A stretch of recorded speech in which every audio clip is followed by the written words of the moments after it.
Hi champions, welcome to ಸ್ಪರ್ಧಾ ಗುರುಜಿ YouTube channel. ಈ ಒಂದು ಸೆಷನಲ್ಲಿ ಅಂಗನವಾಡಿಯ ಕಾರ್ಯಕರ್ತರಂತ 202 ಹುದ್ದೆಗಳು, ಅದೇ ರೀತಿ ಅಂಗನವಾಡಿಯ ಸಹಾಯಕರೆಂದು 655 ಹುದ್ದೆಗಳ ಅರ್ಜಿಯನ್ನು ಆಹ್ವಾನಿಸಿದ್ದಾರೆ. ಈಗಾಗಲೇ ಉತ್ತರ ಕನ್ನಡ ಜಿಲ್ಲೆಯಲ್ಲಿ ಅರ್ಜಿಗಳನ್ನು ಆಹ್ವಾನಿಸಿದರು. ಅದರ ಸಂಪೂರ್ಣ ಮಾಹಿತಿಯನ್ನು ನಮ್ಮ ಯೂಟ್ಯೂಬ್ ಚಾನಲಲ್ಲಿ ತಿಳಿಸಲಾಗಿದೆ. ಈಗ ಹಾಸನ ಜಿಲ್ಲೆಯಲ್ಲಿ ಅರ್ಜಿಯನ್ನು ಕರೆದಿದ್ದಾರೆ. ಇದರ ಸಂಪೂರ್ಣ ಮಾಹಿತಿಯನ್ನು ಈ ಒಂದೇ ವಿಡಿಯೋದಲ್ಲಿ ತಿಳಿದುಕೊಳ್ಳೋಣ. ನೀವು ಮೊದಲೇ ಬಾರಿಗೆ ನಮ್ಮ ಚಾನಲ್ ನೋಡ್ತಿದ್ರೆ ತಪ್ಪದೇ ಸಬ್ಸ್ಕ್ರೈಬ್ ಮಾಡಿ ಮತ್ತು ನಿಮ್ಮ ಸ್ನೇಹಿತರಿಗೆ ಶೇರ್ ಮಾಡಿ. ಮೊದಲನೇದಾಗಿ ಎಷ್ಟು ಹುದ್ದೆಗಳಿದೆ ಅಂದರೆ, ಅಂಗನವಾಡಿಯ ಕಾರ್ಯಕರ್ತರೆಂದು 202 ಹುದ್ದೆಗಳಿದ್ದಾವೆ. ಅದಾದ ನಂತರ ಅಂಗನವಾಡಿಯ ಸಹಾಯಕರೆಂದು 655 ಹುದ್ದೆಗಳು ಅರ್ಜಿಯನ್ನು ಆಹ್ವಾನಿಸಿದ್ದಾರೆ. ಮೊದಲನೇದಾಗಿ ಅಂಗನವಾಡಿಯ ಕಾರ್ಯಕರ್ತೆಗೆ ಯಾವ ವಿದ್ಯಾರ್ಥಿ ಇರಬೇಕಂದ್ರೆ, ಮೊದಲನೇದಾಗಿ ನೀವು ಕನಿಷ್ಠವಾಗಿ PUCಯನ್ನು ತೇರ್ಗಡೆಯಾಗಿರಬೇಕು. ಅದೇ ರೀತಿ ಅದರ ಜೊತೆಗೆ SSLCಯಲ್ಲಿ ಕನ್ನಡ ಭಾಷೆಯನ್ನು ಪ್ರಥಮ ಭಾಷೆ ಅಥವಾ ದ್ವಿತೀಯ ಭಾಷೆಯಾಗಿ ಸ್ವೀಕರಿಸಬೇಕು, ಅಂದರೆ ಓದಿರಬೇಕು. ನೀವು ಕನ್ನಡ ಮಾಧ್ಯಮದಲ್ಲಿ ಓದಿದರೆ ಕನ್ನಡವು ಪ್ರಥಮ ಭಾಷೆಯಾಗಿರುತ್ತದೆ. ಅದೇ ರೀತಿ ಇಂಗ್ಲೀಷ್ ಮಾಧ್ಯಮದಲ್ಲಿ ಓದಿದರೆ ಕನ್ನಡವು ದ್ವಿತೀಯ ಭಾಷೆಯಾಗಿರುತ್ತದೆ. ಅದಾದ ನಂತರ ಅಂಗನವಾಡಿಯ ಸಹಾಯಕರಿಯವರಿಗೆ 10th ಪಾಸ್ ಆದರೆ ಸಾಕು.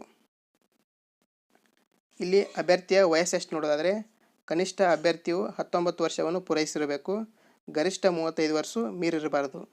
ಅದೇ ರೀತಿ ವಿಕಲಚೇತನರಿಗೆ 10 ವರ್ಷ ವಯೋಮಿತಿ ಸಡಿಲಿಕೆಯನ್ನು ನೀಡಿರ್ತಾರೆ. ಆ ವಿಕಲಚೇತನರ ಸರ್ಟಿಫಿಕೇಟ್ ಅವರಿಗೆ ಹೊಂದಿರಬೇಕು. ಇಲ್ಲಿ ನೀವು ಕರ್ತವ್ಯ ಎಲ್ಲೆಲ್ಲಿ ಮಾಡಬೇಕಂದ್ರೆ, ಮೊದಲನೇದಾಗಿ ಹಾಸನ ಜಿಲ್ಲೆ ಹಾಸನದಲ್ಲಿ ಮಾಡಬೇಕು.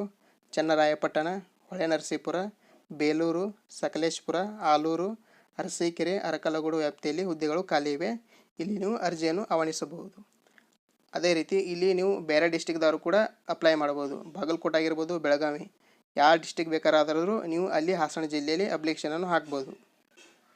ಮೊದಲನೇದಾಗಿ ಯಾವ ರೀತಿಯಾಗಿ ಆಯ್ಕೆ ಮಾಡ್ತಾರಂದರೆ, ಮೊದಲನೇದಾಗಿ ಇಲ್ಲಿ ಅಭ್ಯರ್ಥಿಗಳ ವಿದ್ಯಾರ್ಥಿಯಲ್ಲಿ ಪಡೆದ ಅಂಕ ಮತ್ತು ಬೋನಸ್ ಅಂಕಗಳನ್ನು ಒಳಗೊಂಡಂತೆ ಒಟ್ಟು ಅಂಕಗಳನ್ನು ಕ್ರೋಢೀಕರಿಸಿ ಒಂದು ಲಿಸ್ಟ್ ರೆಡಿ ಮಾಡ್ತಾರೆ. ಒಂದು ಮೆರಿಟ್ ಲಿಸ್ಟ್ ಅಂತ ರೆಡಿ ಮಾಡಿ ಆ ಲಿಸ್ಟನ್ನು ಬಿಡುಗಡೆ ಮಾಡಿ ಅಲ್ಲಿ ಡಾಕ್ಯುಮೆಂಟ್ ವೆರಿಫಿಕೇಷನ್ ಮಾಡ್ತಾರೆ. ಅಂದರೆ ಏನು ವಿದ್ಯಾರ್ಥಿ ಪಡೆ ಅಂದರೆ ಮೊದಲನೇದಾಗಿ ಅಂಗನವಾಡಿ ಕಾರ್ಯಕರ್ತೆಯವರಿಗೆ PUC ಪರ್ಸೆಂಟೇಜ್ ಮೇಲೆ, ಅದೇ ರೀತಿ ಅಂಗನವಾಡಿಯ ಸಹಾಯಕಿಯವರಿಗೆ SSLC ಪರ್ಸೆಂಟೇಜ್ ಮೇಲೆ. ನೋಡಿ ಸ್ಪರ್ಧಾರ್ಥಿಗಳೇ, ನಿಮ್ಮ ಪರ್ಸೆಂಟೇಜ್ 70, 60 ಇದ್ದರೂ ಅಪ್ಲಿಕೇಶನ್ ಹಾಕಿ. ಇಲ್ಲಿ ಯಾವುದೇ ರೀತಿಯ ಫೀ ಇರುವುದಿಲ್ಲ. ನೀವು ಕಡಿಮೆ ಇದ್ರೂ ಸೆಲೆಕ್ಟ್ ಆಗುವ ಚಾನ್ಸಸ್ ಸಹ ಭಾಳ ಇರ್ತದೆ. ಇಲ್ಲಿ ನೋಡಿರಿ, ನಿಗದಿತ ಅರ್ಜಿ ಶುಲ್ಕ ಯಾವುದೇ ಅರ್ಜಿ ಶುಲ್ಕ ಇರುವುದಿಲ್ಲ. ಉಚಿತವಾಗಿ ನೀವು ಅಪ್ಲಿಕೇಶನನ್ನು ಆನ್ಲೈನ್ ಮುಖಾಂತರ ಅರ್ಜಿ ಸಲ್ಲಿಸಬೇಕು. ಈ ಲಿಂಕ್ ಬೇಕಾದರೆ ನನ್ನ ಈ ವಿಡಿಯೋದ ಡಿಸ್ಕ್ರಿಪ್ಷನಲ್ಲಿ ಲಿಂಕ್ ಕೊಟ್ಟಿರ್ತೀನಿ.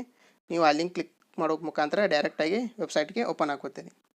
ಅದೇ ರೀತಿ ಅರ್ಜಿ ಸಲ್ಲಿಸಲು ನಿಗದಿಪಡಿಸಿರುವ ದಿನಾಂಕ ನೋಡೋದಾದರೆ, ಮಾರ್ಚ್ 11ನೇ ತಾರೀಕು ಅಪ್ಲಿಕೇಶನ್ ಸ್ಟಾರ್ಟ್ ಆಗಿದೆ. ಏಪ್ರಿಲ್ 9ನೇ ತಾರೀಕು ಕೊನೆಯ ದಿನಾಂಕ 2025ರಲ್ಲಿ. ಇದೇ ರೀತಿ ಯೂಸ್ಫುಲ್ ಮಾಹಿತಿಗಾಗಿ ನಮ್ಮ ಯೂಟ್ಯೂಬ್ ಚಾನಲನ್ನು ತಪ್ಪದೇ ಸಬ್ಸ್ಕ್ರೈಬ್ ಮಾಡಿ, ನಿಮ್ಮ ಸ್ನೇಹಿತರಿಗೆ ಶೇರ್ ಮಾಡಿ. ಧನ್ಯವಾದಗಳು.